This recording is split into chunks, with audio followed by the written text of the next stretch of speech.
ஸ்ரீமதே ராமானுஜாய நமஹ. திருவல்லிக்கேணியம்மாள் வார்த்தை 76.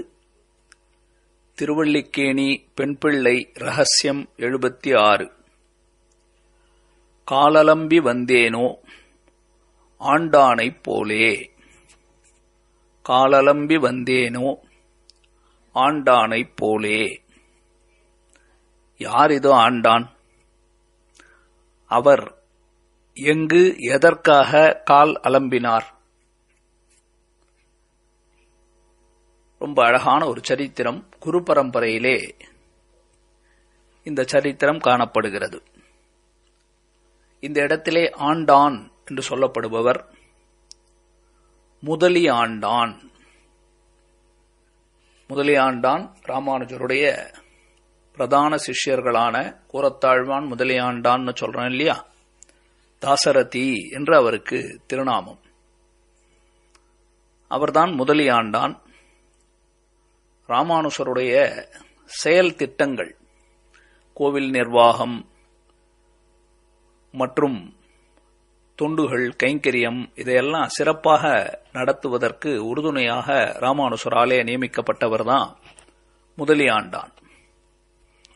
இன்னொன்று, அவர் பக்கமாகத்தான் ராமானுஜர் வம்சவிருத்தி, அதாவது எந்த வம்சவிருத்தின்னா ஸ்ரீ வைஷ்ணவ குரு பரம்பரையிலே அவர்தான் ஒரு கிரகஸ்தராக இருந்து, உம்முடைய வம்சத்திலே அனைவருமே கிரகஸ்தராகவே இருந்து மேலும் சிஷ்யர்களை சேர்த்து அவர்களை மேம்படுத்திக் கொண்டு போகும் என்று ராமானுஜர் ஆணையிட, முதலியாண்டான் வம்சத்தவர்கள் இன்றும் ஆச்சாரிய புருஷர்களாக 74 சிம்மாசனாதிபதிக்குள்ளே ஒருவராக ஆச்சாரிய சிஷ்ய பரம்பரையை வளர்த்துக் கொண்டு வருகிறார்கள். பாதுகே எதிராஜஸ்ய கதயந்தி யதாக்கியா தஸ்ய தாசரதே பாதௌ சிரசா தாரயாம்யகம்.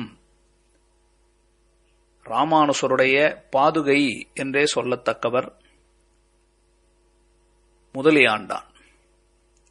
எப்பவுமே உடையவர் சந்நிதிக்கு போனோம்னா, எம்பெருமானார் பாஷ்யக்காரர் ராமானுஜர் சந்நிதிக்கு போனால், எப்படி பெருமாள் சந்நிதிக்கு போனா சட்டகோபம் சட்டாரி சாதிங்கோன்னு கேட்கிறோம். பகவானுடைய பாதுகைகளாக நம்மாழ்வாரை நம்முடைய தலைகளிலே சேர்க்கிறார்கள், சாதிக்கிறார்கள். அதே போல சுவாமி நம்மாழ்வாருடைய சந்நிதிக்கு சென்றால் பொதுவா பல இடங்களிலே மதுரகவி சாதியுங்கோள், மதுரகவி சாதியுங்கோள் அப்படின்னு ஆழ்வாருடைய பாதுகையாக மதுரகவியை சொல்லுவார்கள். ஆனால் ஆழ்வார் திருநகரியிலே நம்மாழ்வாருடைய பாதுகைகளாக ராமானுஜன் சாதித்தல், ராமானுஜன் சாதித்தல் அப்படின்னு தீர்த்தம் சடாரி பதில அந்த இடத்துல தீர்த்தம் ராமானுஜன் சாதிக்கிறார்கள் அப்படின்னு சொல்லுவார்கள். அதே போல ராமானுஜருடைய கோவில் எம்பெருமானார் அவருடைய சந்நிதிகளிலே நமக்கு பாதுகைகளை தலையில சாதிக்கிறார்கள் அல்லவா, அந்த பாதுகைகளுக்கு முதலியாண்டான் சாதியுங்கோள், முதலியாண்டான் சாதியுங்கோள் அப்படின்னு தான் பிரார்த்தனை செய்வார்கள். ஏனென்றால் சுவாமி ராமானுஜருடைய பாதுகை நிலைகளாகவே இருந்தவர் முதலியாண்டான் என்பதற்காக. அப்பேற்பட்ட முதலியாண்டானுடைய சரித்திரம், பல சரித்திரங்கள் அவரது இருந்தாலும் இது அவருடைய பெருமையை உலகத்திற்கு ராமானுஜர் வெளிக்கொணர்ந்த ஒரு தருணம். கால் அலம்புதல் அப்படின்னு அடுத்து பார்க்கிறோம். கால் அலம்புதல்னா என்ன? காலை சுத்தி பண்ணிக்கிறது. வெளியில எங்கன்னா போயிட்டு வந்தோம்னா காலை கழுவிட்டு வாங்கோ அப்படின்னு சொல்றோம் இல்லையா, அது கால் அலம்புதல் அப்படின்னு பேர்.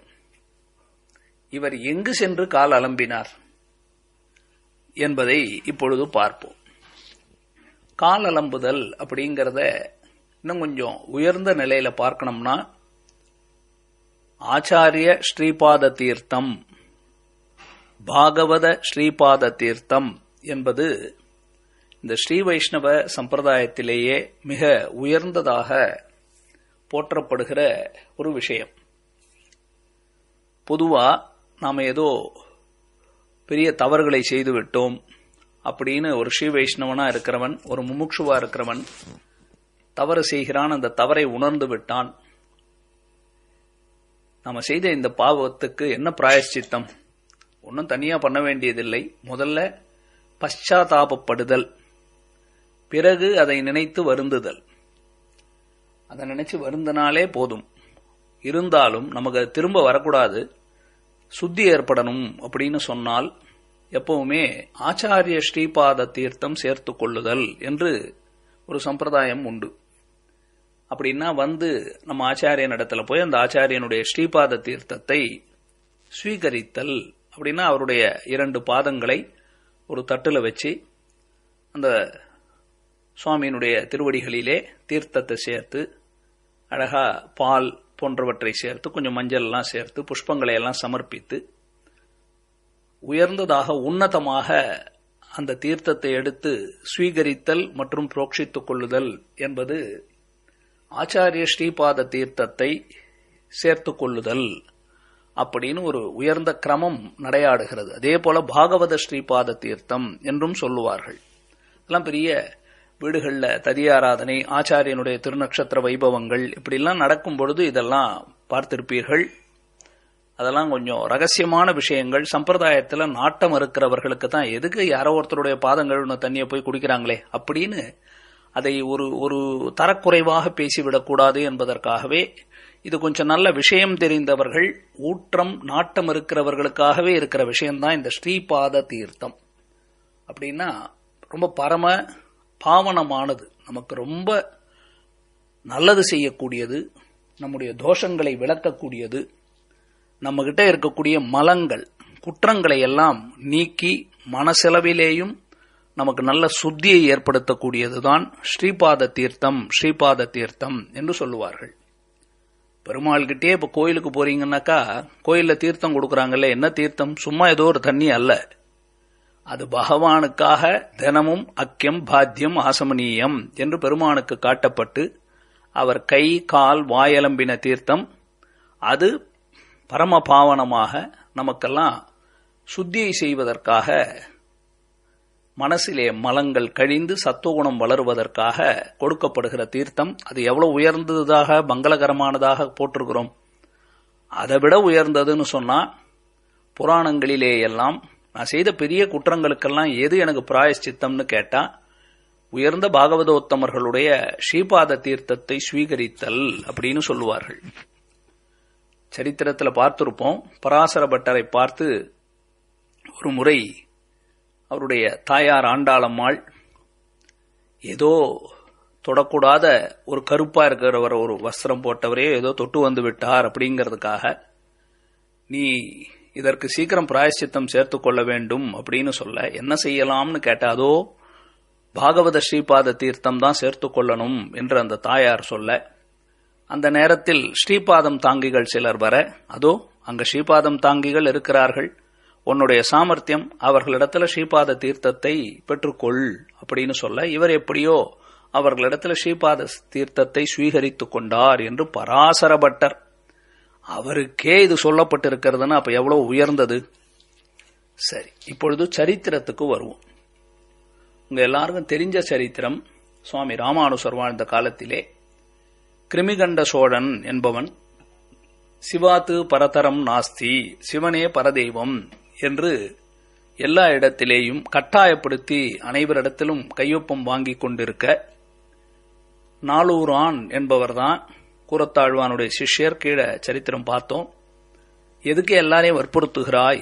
சுவாமி ராமானுசர் கையெழுத்து போட்டுட்டார்னா போதுமே, அந்த சம்பிரதாயத்தை சேர்ந்த அனைவரும் கையெழுத்து போட்டா போல இல்லையா அப்படின்னு சொல்ல, அப்படியா, அந்த ராமானுசரை அழைத்து வாருங்கள் என்று அந்த சோழராஜா சொல்ல, ராமானுசர் தீர்த்தாமாடி கொண்டிருக்கும் பொழுது இந்த விஷயம் கேள்விப்பட ராமானுசரை அங்கிருந்து பத்திரமாக விலகிச் செல்லும்படி சொல்லி கூரத்தாழ்வானும் பெரிய நம்பிகளும் ராஜாவோடு சென்றார்கள்.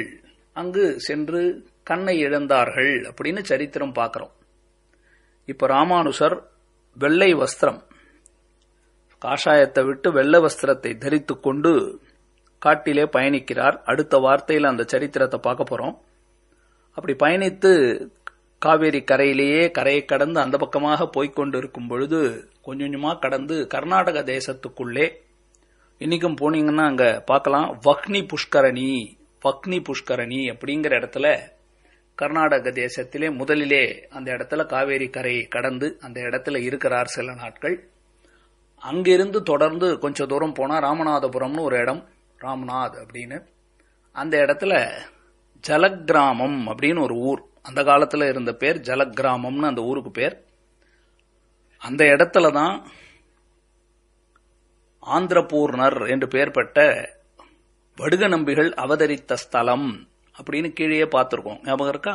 அந்த இடம், அந்த இடத்துக்கு போறார் ராமானுஜர். அங்க ஒரு யோகா நரசிம்மருடைய சந்நிதி இருக்கிறது. சரி, ஒரு நரசிம்மருடைய சந்நிதி இருக்கே என்று அந்த நரசிம்மர் அவரை ஆராதனம் செய்து கொண்டு அங்கேயே தன்னுடைய சிஷ்யர்கள், பிரதானமா முதலியாண்டான் கூட போயிருக்கார்.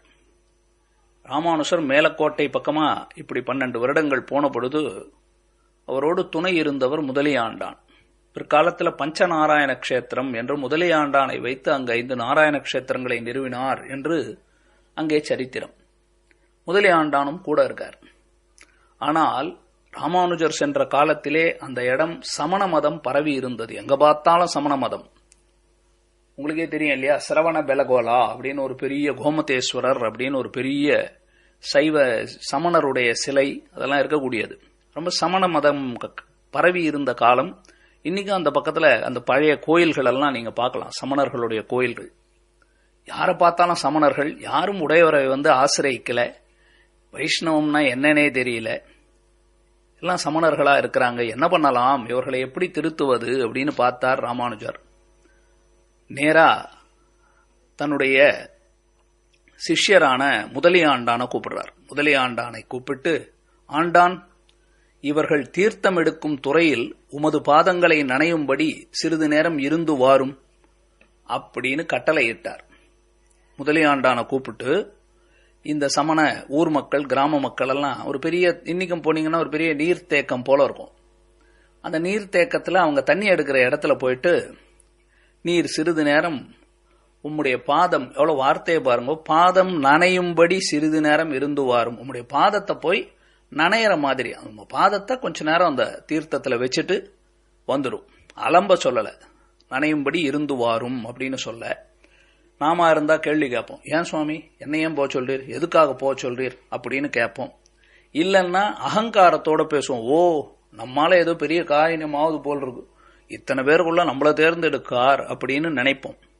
ஆனா முதலியாண்டான்லாம் ராமானுஜருக்கு பரதந்திரப்பட்டவர்கள். நேர ராமானுஜர் போனார், சொன்னபடியே முதலியாண்டான் அவர்கள் தீர்த்தம் எடுக்கக்கூடிய அந்த நீர்த்தேக்கத்துக்கு போனார். அந்த தண்ணி எடுக்கக்கூடிய அந்த படித்துறை அதுக்கு பக்கத்துல போயிட்டு தன்னுடைய பாதத்தை கொஞ்ச நேரம் நனையும்படியாக, அந்த பாதம் நனைகிற அளவு கொஞ்ச நேரம் வச்சுட்டு எழுந்து வந்து விட்டார். வந்தார், அவர் பாட்டுக்கு அவர் வேலையை பார்த்துக்கிட்டு இருக்கார்.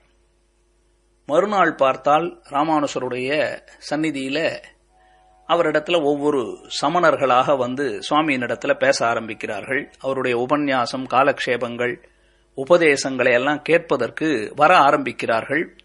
சில நாட்கள்ல பார்த்தா அந்த ஊர் முழுக்க இருந்த சமணர்கள் எல்லாம் ராமானுஜருடைய உபதேசங்களை கேட்டுக்கொண்டு ராமானுஜ அடியார்களாகவே மாறி அந்த ஊருக்கு சாலக்கிராமம் அப்படின்னு பேர் மாத்தி கொடுக்கிறார். சாலக்கிராமம்னு சொன்னா கண்டகி நதியில் இருக்கக்கூடிய சாலக்கிராம சிலை, கற்கள் கிடைக்கக்கூடிய இடம்னு சொல்றோம் இல்லையா, நேபாளத்தில் இருக்கு இன்னைக்கு சாலக்கிராமம்.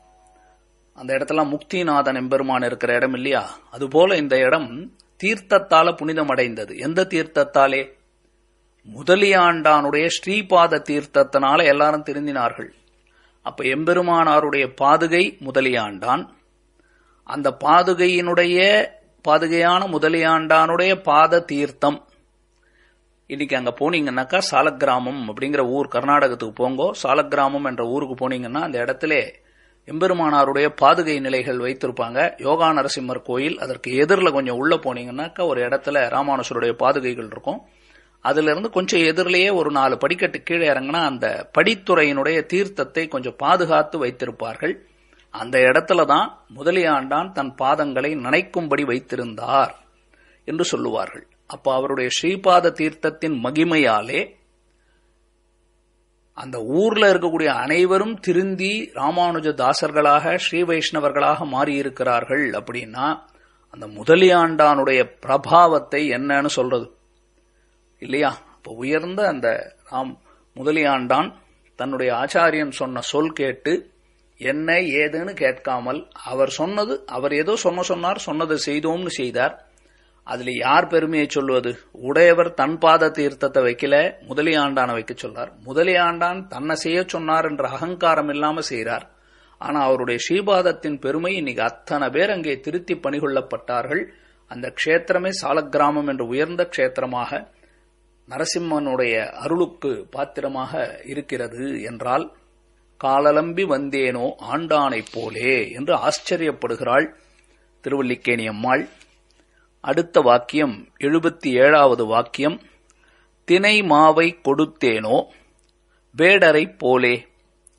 தினை மாவை கொடுத்தேனோ வேடரை போலே. அடுத்த பதிவில்